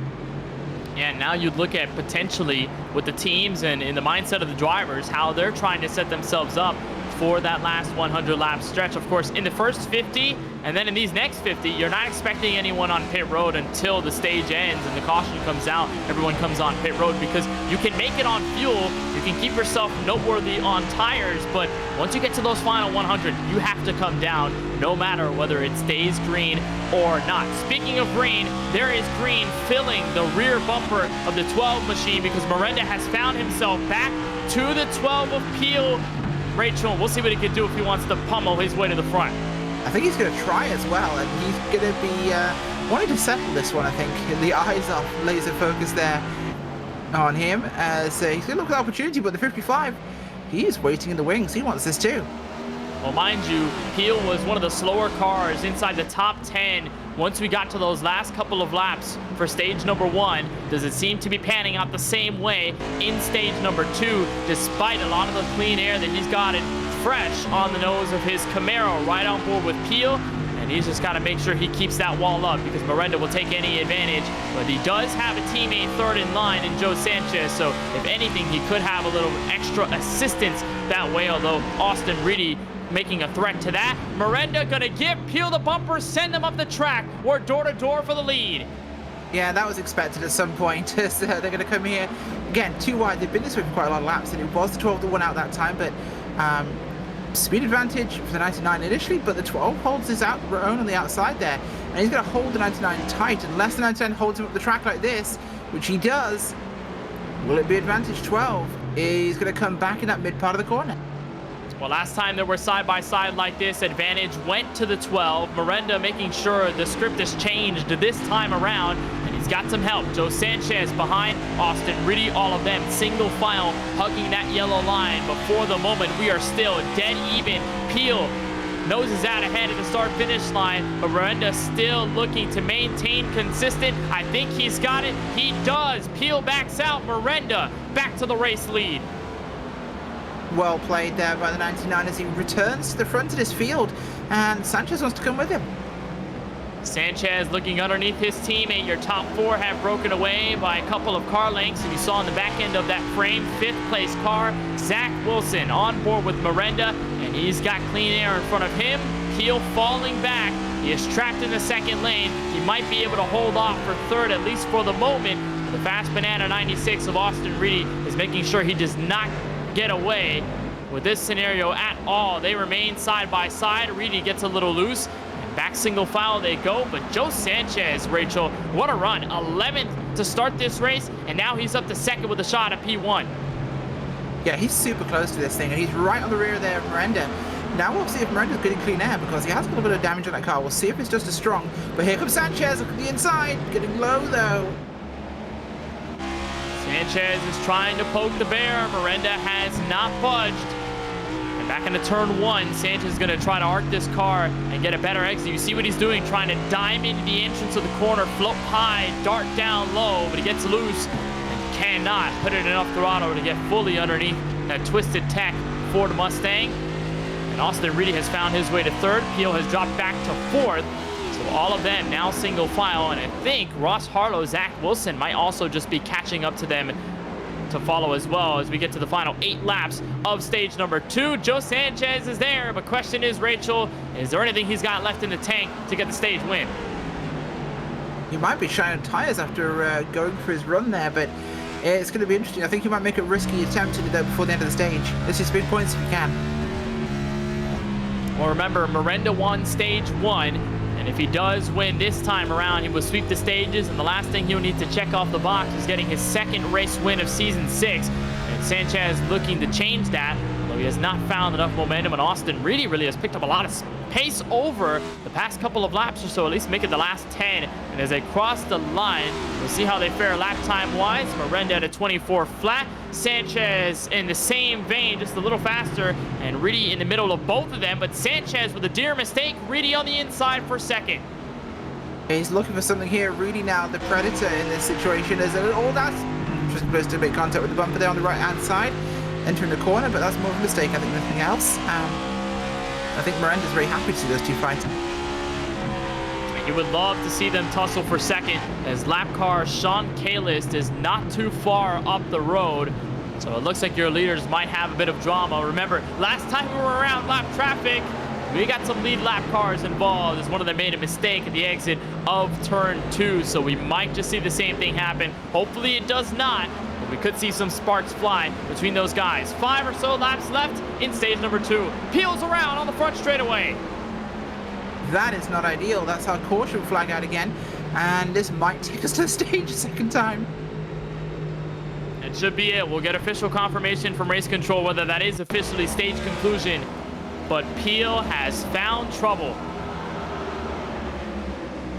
This is with Ross Harlow. I think they just got a little too close. And indeed they do. They make that slight contact, and Peel just bounces off the 5 car before nosing into the outside wall. Everybody fortunately gets by, but for the 12, he's on the wrong end of the stick. Here's another look at it. Yeah, it's one of those situations where a little thing will happen, and getting loose off 4 will do this. You'll end up in that situation, and bam, right the outside, but lucky dodge there. 24 gets by, 51 goes through, and with that, race control deems it the end of the 2nd stage, and for the 2nd time in a row, we put in a caution just a couple of laps before we were officially going to throw that yellow. And with that, the entire field comes down pit road, led by the 99 of Mario Miranda. For the 2nd straight time tonight, it is that Ford Mustang manning the field, and he gets 2 stage wins. And we'll try to sweep all the way to the checkered. Jacks are up on the right side of the Ford Mustang. Everybody looking for 4 fresh tires and some fuel. Yeah, this is where you want to reset that car, get everything ready for that big 100-lap run, keep everything as smooth as possible, as it's going to be him out there. Sanchez came out very close 2nd. Sanchez right behind the 99, but it is all in Miranda's control, looking to stay up front in the final 100 here from Richmond Raceway. Join us on the other side. We've got more of the SKSimRacing.com 200 on Podium Esports.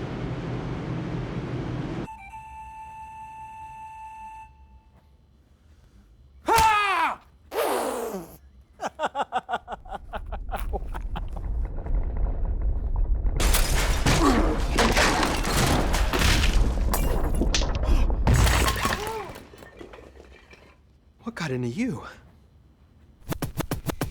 At Sunoco, we know how to fuel peak performance. We've been doing it for American racing for over 50 years. Fuel your best. There is Max Papis in the Ferrari. As great a race as Ferrari has ever won.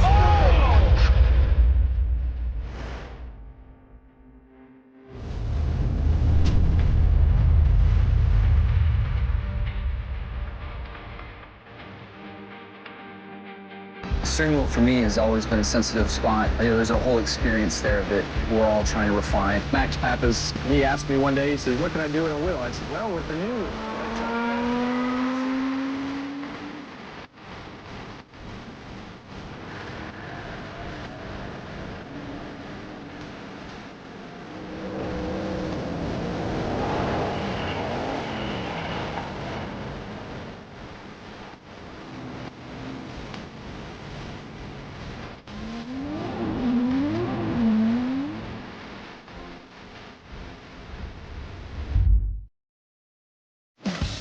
Fuller, Yeah, needed F-150 for Smith build. got it. Yesterday. I know. Don't forget my BMW. Gotcha. Check this out. All the major online automotive sites in one place. BMW, done.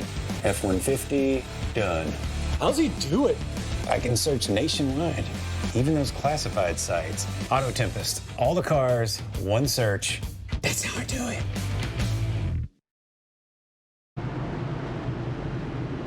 Welcome back to Richmond Raceway. Mario Miranda and Joe Sanchez ready to lead us off for the start of stage number 3. Quick shout out to sksimracing.com for all of their support of the Sunoco Cup Series. They man a team in this field, and if you want to find out more about the products and services they offer, you can go to sksimracing.com. Proud sponsor of this sksimracing.com 200 from Richmond. It has been a spectacle to watch. We're ready for the next green flag restart at lap 102 with Miranda and Sanchez at the front for turn 1.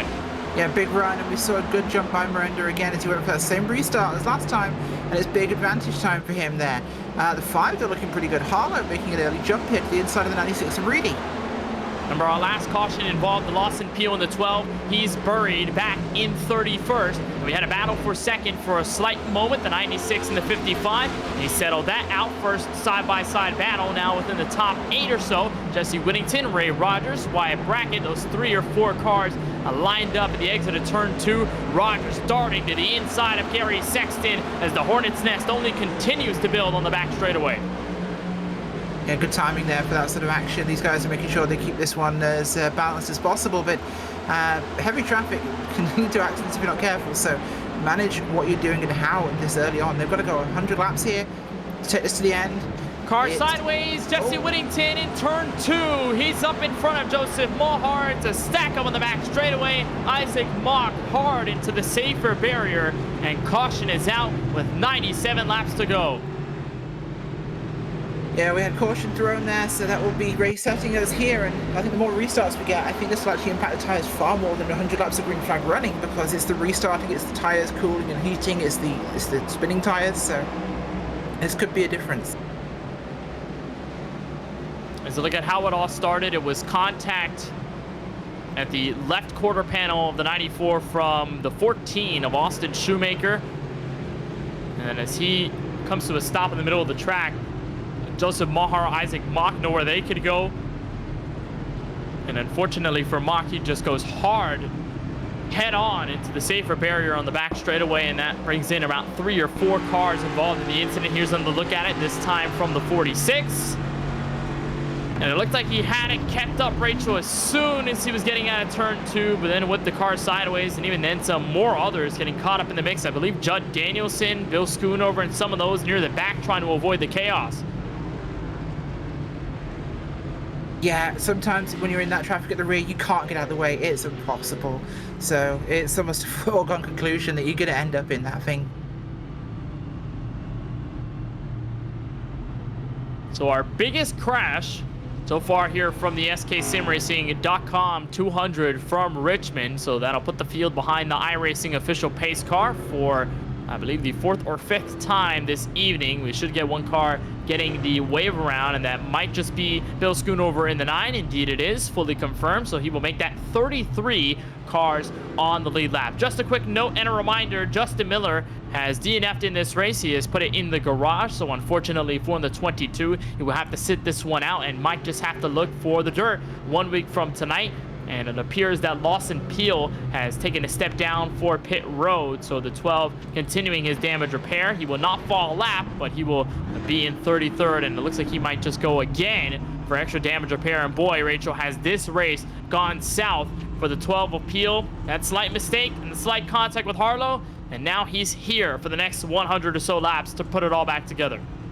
Yeah, he is, and this is going to be where we really get this to tell, but it's our first caution outside of a stage end, really, if we add the numbers up, and this could have an impact on how this goes over this next, 92 laps, but I don't know, we could do a rerun again. These guys have been very good at that.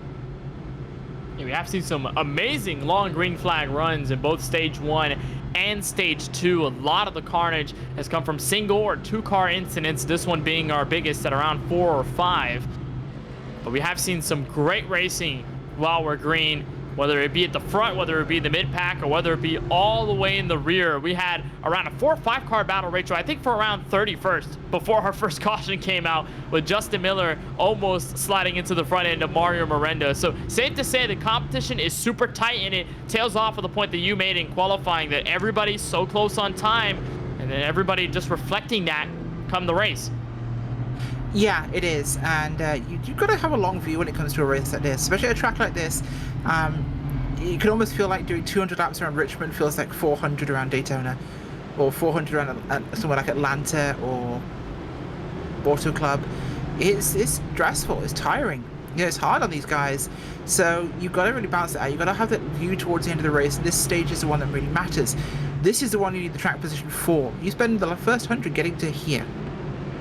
That is true. It's a big setup all the way to the end. We're going to restart at lap 110 in the final 90 laps of this SKSimRacing.com 200. Mario Miranda still at the head of the field, this time outside row 1. Joe Sanchez on the bottom. In second, Ross Harlow and Austin Reedy. Those doubled up in row number 2. Warren Kyle Keith and Zach Wilson. Those in the third row. Green flag back in the air. Miranda, of course, clears the field back to turn 1. Reedy giving a shove to the DBR 55 car as they go side by side for third in turn 2.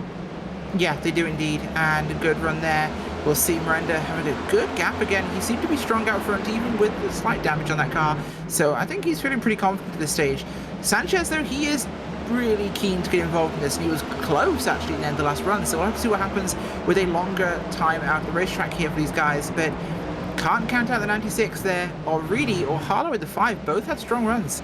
And they have had strong runs, but I question here, if you're this 55, are you pushing as hard as you can for the lead now, or are you just going to bide your time, wait for either a mistake or a moment of success for the 55 as you watch a bit of side-by-side, almost 3 wide action in the mid-pack. Yeah, getting really busy back there with these guys. We saw a lot of even 2 wide at this stage of the restart, which means oh, I'm going to drop down to the bottom there further back. I'm trying to work out who that was, but someone didn't have a happy day. We had a couple of guys losing out too, just getting loose and dropping down again.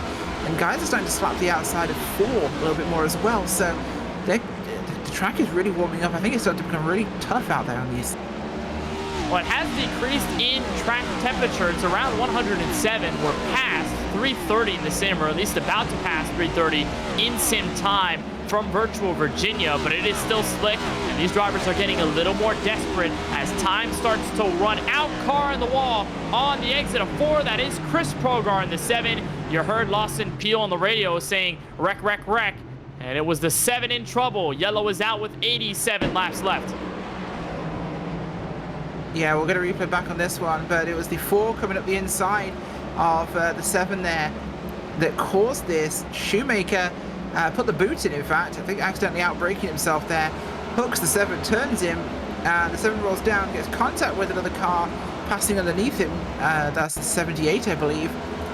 Here it is, and he gets bumped into the outside wall. And he did in the contact on the front end of the 4.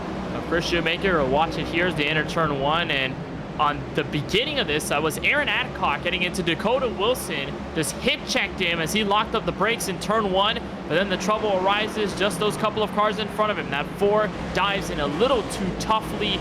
At 7, obviously nothing he can do. He just immediately goes sideways and overcorrects into the wall, and Dakota Wilson almost had a piece of that as well. So just escapes the disaster, not once, but 2 times. We've got cars on pit road, one of them going to be the 4 of Shoemaker. Dustin Reeves also coming in for a pit stop, but everyone else going to stay out. So I guess, Rachel, we might just be in the situation where cautions are, fill in the blanks, breeding cautions. We're seeing a lot more contact as these drivers get restarts, and it just might get a little tougher to get under those green runs, but hopefully we do.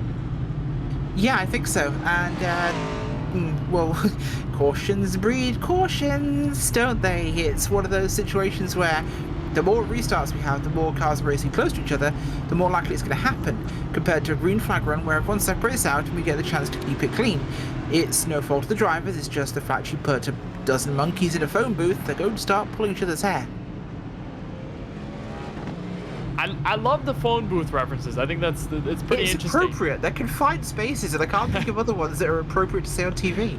That's true. That's true. You can put them in a plastic box. You can put them in an Amazon box. I don't know. They're not as fun as a phone Who would booth, ship monkeys in an Amazon box?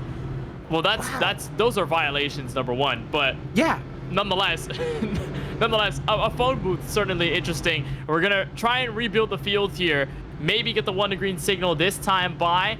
We should go around 82, 83 laps remaining, and obviously with the frequency of the recent yellows, nobody wants to come in for what's going to be the last sets of tires and, of course, fuel to get to the end. We are expecting drivers in this last stage to go in, obviously, because they can make it the first 250 lap stretches under green without a problem. Those last 100 are going to pose the biggest challenge, and you're going to have to think a little bit harder if you're those strategic minds either behind the wheel or those in the voice chat. So now it looks like, Rachel, are you probably expecting more yellows if you're these leaders and you have a little more time to save and maybe just delay that entrance into pit road, or are you still kind of stuck on your ideology of when you're going to come in and how you're going to fare out?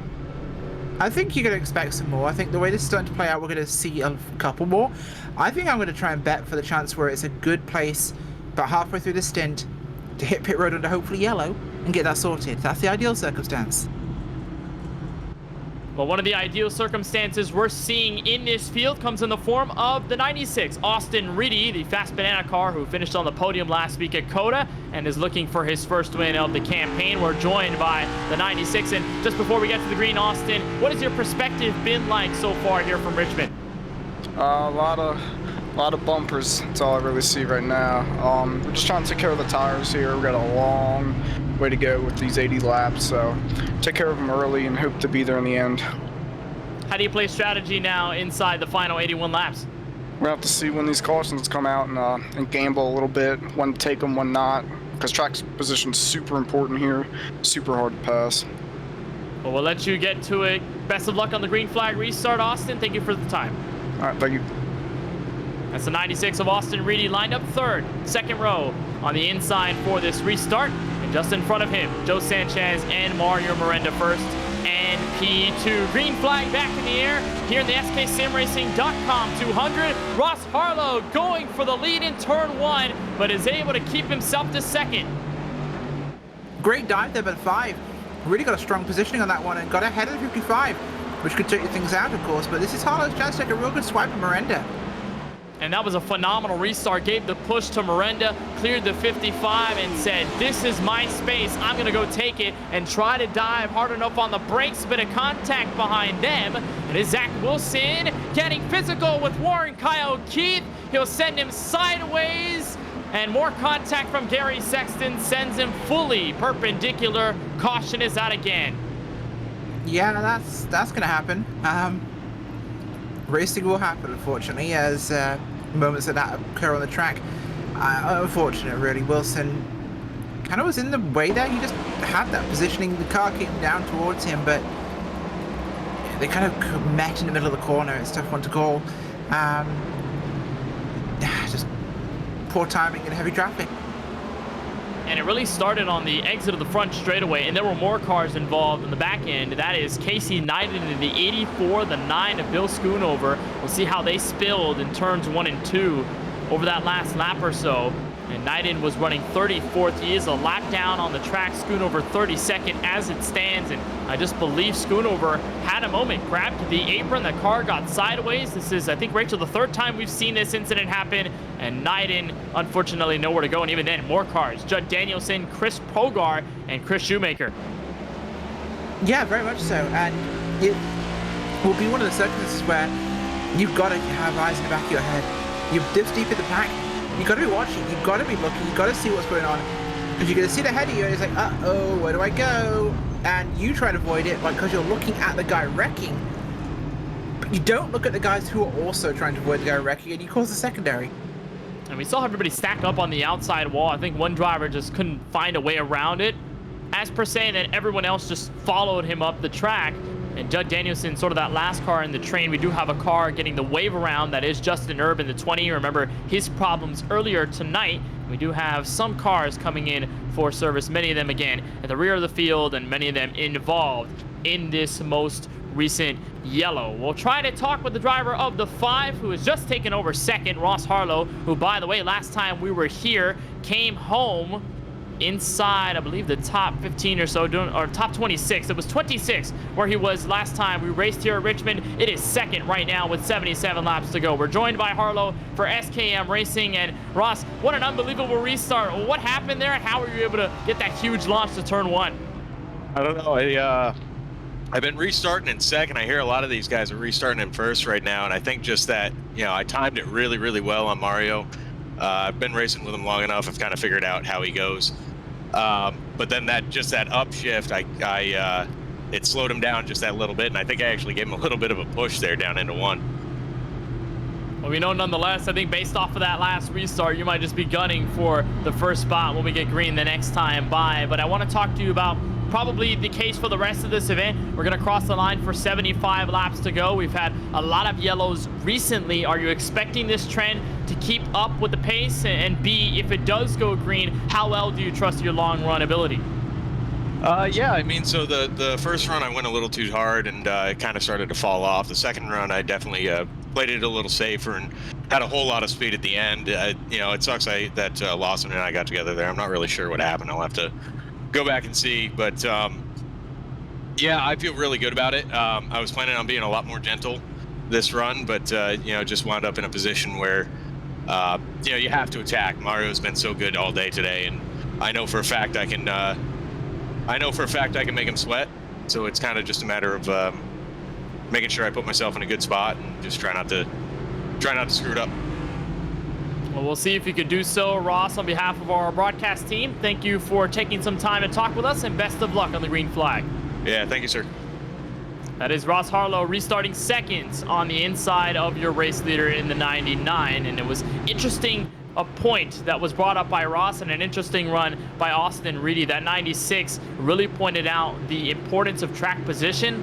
Harlow bringing out the importance of attacking when necessary, and when those opportunities arise for you, you have to take utmost advantage of it. Green flag back in the air. Another early jump out of 4 for Mario Miranda. Ross Harlow might be peeking to the inside, but does not have enough momentum, and they will single file out first and second to turn 1.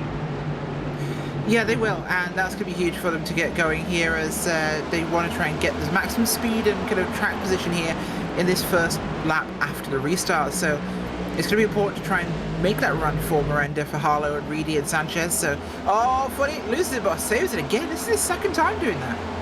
Yeah, Muscarella having to keep himself aware behind the wheel, but he's in a huge pack of cars. Colin Forrester, Richard Swavely, the 32 car started 22nd. He's up to 11th. And then you look at Dakota Curtis, the biggest mover from 28th, 27th on the starting grid for that 48, as aforementioned. Curtis Kelly, Jesse Whittington, all of these drivers in this mix. Brad Fulham as well inside the top 15. Yeah, he is in a great move there. 3 wide here in the middle as Fournier makes contact. Oh, that got nearly very spicy as things came out of turn number 2 there. But there was contact. Fournier ended up getting shot up the racetrack, losing some spots, really slow, but everyone stayed in contact as we get a yellow. Yellow flag is out again.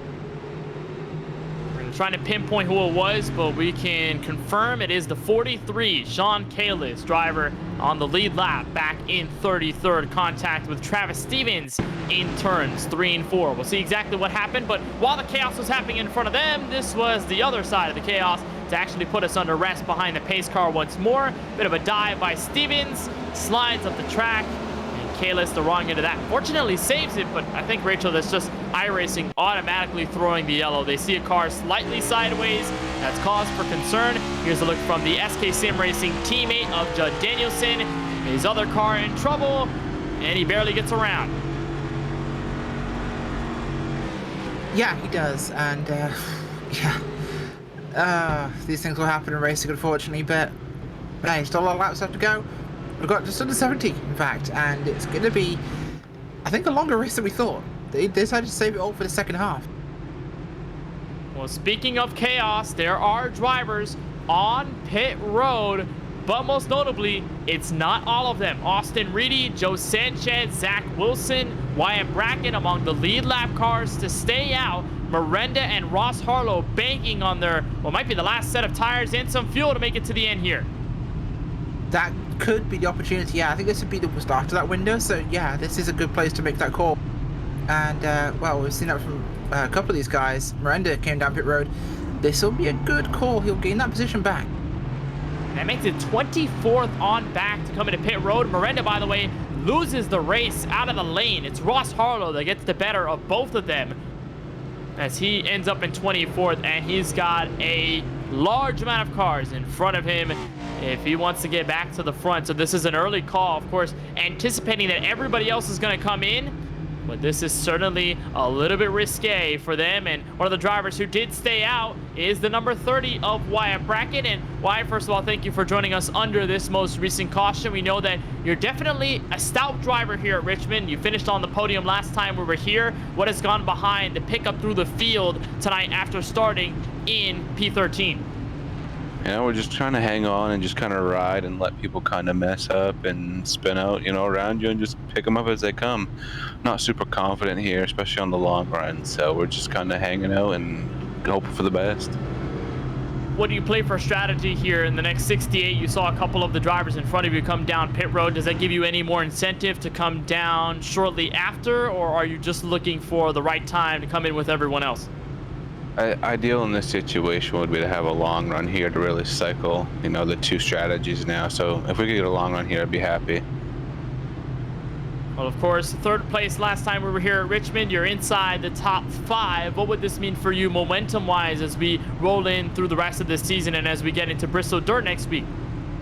It'd mean a lot to really get that top 5. We're fighting with team points too. You know, the Fast Banana team this season is really doing well. We're off to a good start, so I'm hoping that we can all get a solid finish here and maybe pick up a win. Well, Fast Banana occupying 2 cars, 2 spots inside the top 5. Your teammate Austin Reedy in front. Wyatt, thank you so much for taking some of the time to talk with us, and best of luck when we get the next restart. Thank you, guys. So that's Wyatt Brackett in the 30. The Cartoon Network car, boy, has been Speedy Gonzalez since the drop of the green after starting in 13th.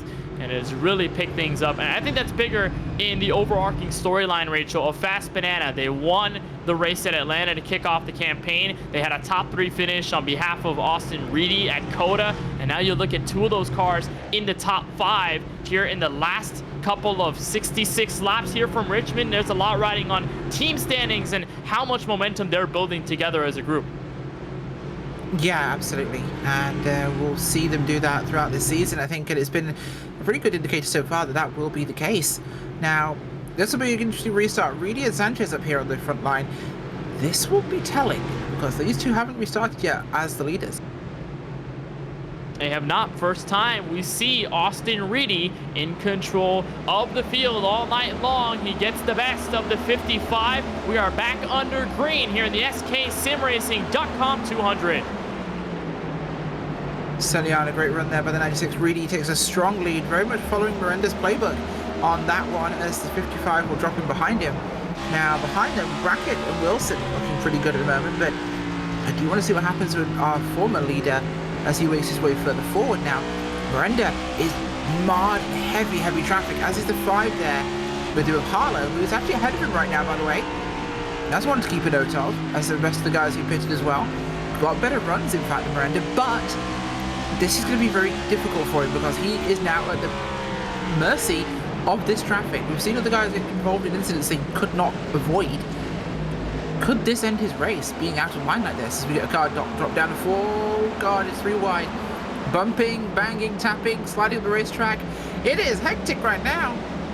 It is absolute insanity, and they are tiptoeing their way through the field. Unfortunately, it has panned out in their favor. Miranda going to dive underneath Charles Feltz, the number 75 machine. Meanwhile, they're side by side for P5. Ray Rogers, Colin Forrester, they settle that out quickly, and the rest of the mid-pack also going door to door.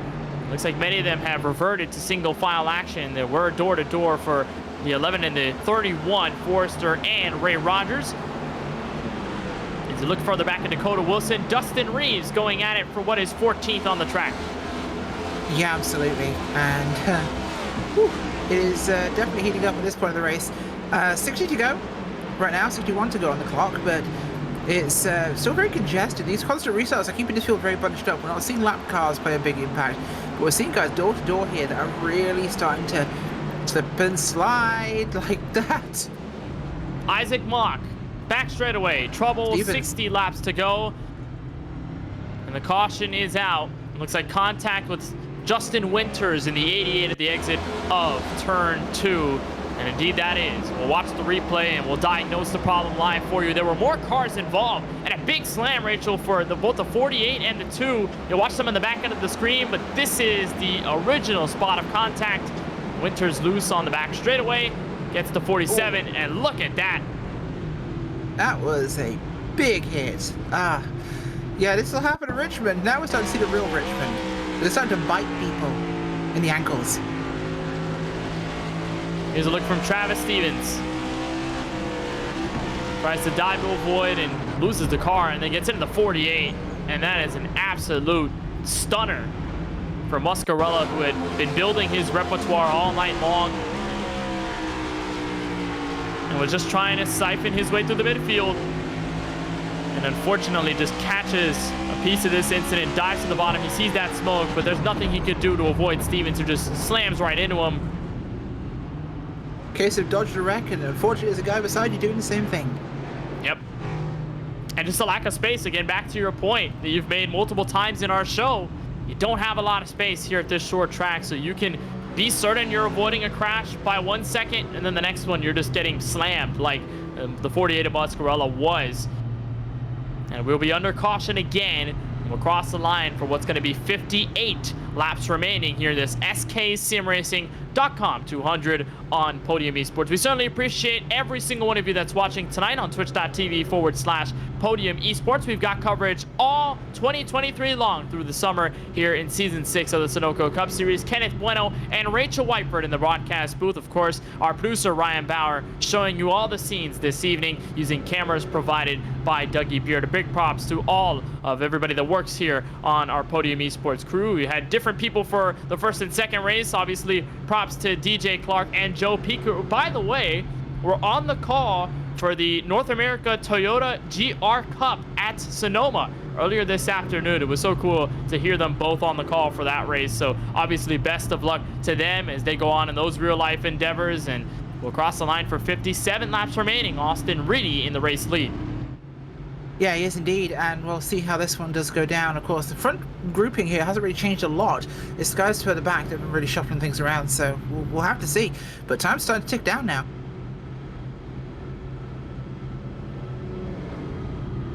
And while time ticks down, desperation kicks up.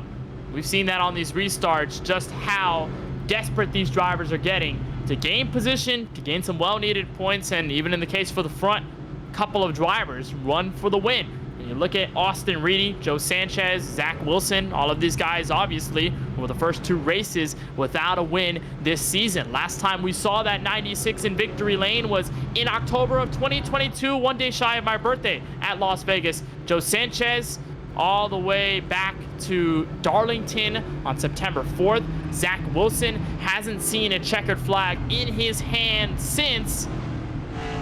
Looking back at season 5, Richmond, April last year, almost exactly 1 year to the day that Wilson has found the checkered flag in the Sunoco Cup Series. So there's a lot riding on these guys. Wyatt Brackett also hasn't won a race in a very long time. Atlanta Motor Speedway, the last time we saw him in the winner's circle in mid-July of last year. So in the final 55, it's just an absolute dogfight. See what they can do. 96 up at the front, 55 underneath. Pace car is down, ready to resume the SKSimRacing.com 200 from Richmond. Reedy up and away at the exit of turn 4, green flag. Good launch out the front, same again as we'd seen last time. And everything seems to be pretty well structured at the front end of this grouping. Keep my eye here on Medina. He's in 13th place right now. He's already making moves. He's diving and cutting. Got himself to the racing line below 24 there. Warren Kyle Keith. We should see him take that spot here in these early runnings. 6 on the outside too. Will he find a way down before Marina can get in there? 5 gets loose into the corner. That'll slow up the 99 behind him. He keeps himself straight. And a big scare and a second one. Wiggles on the back straightaway in front of Miranda. And you can tell those frustrations are building, even though they've got way fresher tires, and they're going to slowly work their way through the field. But Harlow with 2 crucial mistakes in about a lap and a half or so. And luckily, he's able to keep that car straight. Now dives underneath Dustin Reeves. Meanwhile, there are almost 3 wide for position inside your top 5. Colin Forster, Wyatt Brackett, and Ray Rogers going at it toe for toe as one car darts to the inside of the back straightaway. Further back in the field, that's Dakota Curtis. But Rogers looking on Forster, and they have not given up for 5th. No, they have not at all. It's still very busy back there. They're still side by side, really. 30 in front of them, keeping it straight there. Brackett behind them. That's going to be the 71 machine of Kelly, holding a good position at the moment. But keep your eyes on Miranda. He and Harlow are coming through here. They're on the 14 right now, making that move on Shoemaker. They're trying to make their way on Shoemaker, and they split the difference. Harlow going to be able to make that pass. It's another couple of 100 feet before Miranda can get there to the bottom. Meanwhile, they're still going at it for 5th between Ray Rogers and Colin Forster. We'll keep an eye on that. It looks like Rogers wins that fight. Miranda sliding up into the 14. And this is going to be interesting here, Rachel, just because final 50 laps, everybody up in the front on old tires. Now what's the case? If you're these drivers up front, are you wasting or hoping for a yellow rather to come to waste and then get those tires on the race car? What do you do here as these fresh tire cars move their way through the field? I think so, yeah. I think they'd really like that caution to come around this halfway point in this stint so they can get that done, which will resume people like Miranda towards the front end, but this tire's a little bit older. Will it be enough? We'll see. There's a look on the 99 on top of Joseph Mahar. The 14 also going to make this move. It looks like Harlow and Miranda in synchronization getting their way through the field. Miranda, though, on the outside as the 5 gets held up by Brad Fulham. And again, we talk about the way you have to tiptoe your way around traffic. If you're these fresh tire machines, you have to be oh so careful to avoid contact. Caution, though, will wave. This time it's Bill Schoonover. That's what they wanted, right? That is exactly where they needed it. Lap 40 or 48 to go, I should say. This is great for those front guys. I'm pretty sure they're absolutely going to come down pit road now, which will bring Miranda back to the front with Harlow. Well, Harlow will have the lead here if that's the case. You know what, I was going to build some mystery to see if those lead lap cars were coming in. Ray Rogers immediately punches in the chat, pitting in as this yellow wave. So we're probably going to see the drivers at the front come down for what might be the last set of service here from Virginia. You saw the bit of contact that sent Bill Schoonover around on the back end. That was the 3 of James Kunkel that got into him. Fortunately, nobody else finds that 9 as he goes to a dead stop right after the start-finish line. And so this caution, pivotal time for pit road. Reedy misses Sanchez and everyone else in. Interesting. I want to watch that back again, see what happened here, because I think he... Oh, yeah, no, he wanted to come down, but I think he was going to make it. Oh, trapped outside. Yeah, that's not good. Brackett, I think, chose to stay after Reedy came back out again, but interesting late call. That was 5 and then 99 right behind them on better tires, arguably. I think it was waiting for Joe Sanchez to come down pit road and make that decision for him. And as the leader, you're on the back end of this because you're looking in your rear view mirror. Sanchez is committed. Reedy thinks he's going to get there, and Sanchez is already at the quarter panel. They would have made contact. And Reedy is going to stay out